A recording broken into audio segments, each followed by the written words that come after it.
இன்றைய ஆவிக்குரிய வார்த்தை 2 கொரிந்தியர் 12:9. அதற்கு அவர், என் கிருபை உனக்குப் போதும், பலவீனத்திலே என் பலன் பூரணமாய் விளங்கும் என்றார். ஆகையால் கிறிஸ்துவின் வல்லமை என்மேல் தங்கும்படி என் பலவீனங்களைக் குறித்து நான் மிகுந்த சந்தோஷத்துடன் மேன்மை பாராட்டுவேன். உங்களோட சிந்தனைக்கு இன்னைக்கு ஒரு சின்ன கதை. பவுல் அப்போஸ்தலர் ஏசப்பாவுக்காக பெரிய பெரிய காரியங்களை செஞ்சாரு. 3ஆம் வானம் எடுத்துக்கொள்ளப்பட்டாலும் சொல்ல முடியாத தரிசனங்களை கண்டாரு. பவுலுக்கு ஒரு பெரிய கவலை இருந்துச்சு. என்னன்னா, அவரோட சரீரத்துல ஒரு முள் கொடுக்கப்பட்டிருந்தது.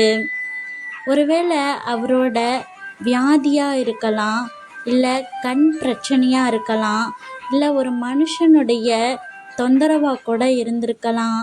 அந்த முள் பவுலை ரொம்பவே வேதனைப்படுத்துனுச்சு. பவுல் ஏசப்பா கிட்ட 3 முறை ஜெபம் பண்ணாரு.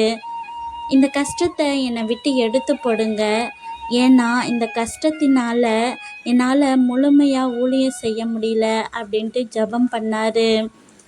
ஏசப்பா பவுல்கிட்ட இருந்து அந்த கஷ்டத்தை எடுக்காம ஏசப்பா பவுல்கிட்ட சொல்கிறாரு, என்னோட கிருபை உனக்கு போதும், பலவீனத்தில் என் பலன் பூரணமாக விளங்க பண்ணுவேன் அப்படின்னு சொல்கிறாரு.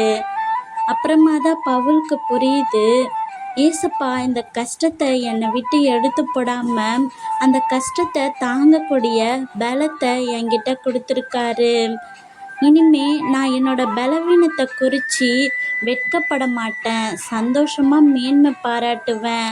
ஏன்னா என்னோட பலவீனத்தில் கிறிஸ்துவனுடைய பலன் முழுமையாக தங்கியிருக்கு அப்படின்ட்டு நினைக்கிறாரு.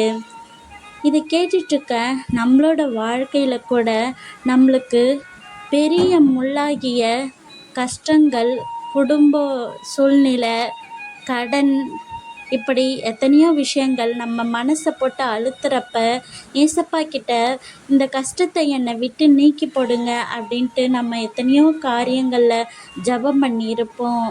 ஆனால் ஏசப்பா சொல்கிறாரு, என் கிருபை உனக்கு போதும் அப்படின்ட்டு. நம்மளுக்கு பலவீனமாக இருக்கிறப்ப கூட ஏசப்பாவோட மகிமை நம்மக்கிட்ட வெளிப்படணும், அந்த மகிமை இந்த உலகத்துக்கு தெரியணும் அப்படின்னு சொல்லி நம்மளோட பலவீனத்தில் அவரோட பலனை பூரணமாக விளங்க பண்ணுறாரு. உங்களோட வாழ்க்கையில் கூட இந்த முள்ளை போல் எத்தனை காரியங்கள் உங்கள் மனதை போட்டு அழுத்துது. ஏசப்பாவோட கிருபை உங்கள் கூட இருக்குது. அன்பின் பரலோக பிதாவே, இன்று நாங்கள் கேட்ட வசனத்தின்படி எங்களுடைய வாழ்க்கையில் கூட எவ்வளவோ கஷ்டங்கள், வியாதிகள், கடன்கள், குடும்ப பிரச்சனைகள் போன்ற முள்கள் காணப்படுது.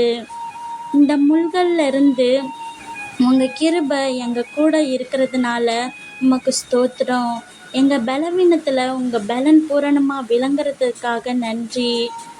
இந்த நாளிலும் பிறந்த நாள், திருமண நாள் காணக்கூடிய ஒவ்வொருவரையும் ஆசீர்வதிங்க.